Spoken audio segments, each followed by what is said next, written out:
എൻ്റെ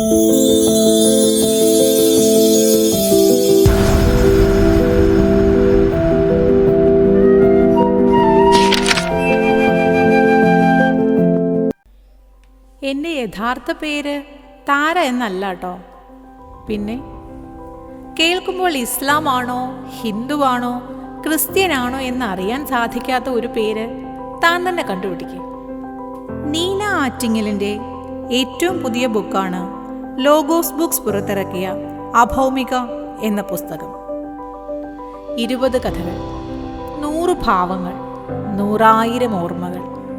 ചിലപ്പോൾ പുതുമഴ നനഞ്ഞ മണ്ണിൻ്റെ മണം, മറ്റു ചിലപ്പോൾ തിളച്ച ചൂടിൽ പൊടിഞ്ഞ വിയർപ്പിൽ കുതിർന്ന അത്തറിൻ്റെ മണം, പിന്നെയോ നാക്കിലയെ പൊള്ളിച്ച ചൂടു പായസത്തിൻ്റെ.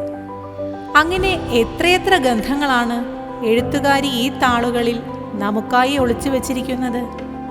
പ്രണയവും വിവാഹവും വിരഹവും സ്നേഹവും സ്നേഹമില്ലായ്മയും തുടങ്ങി ഒരു മനുഷ്യായുസിൻ്റെ ഏതാണ്ട് എല്ലാ വികാര വിചാരങ്ങളും ഈ 20 കഥകളിൽ ചാലിച്ചു ചേർക്കാൻ കഴിഞ്ഞത് അത്ഭുതമെന്നല്ലാതെ എന്തു പറയാനാണ്.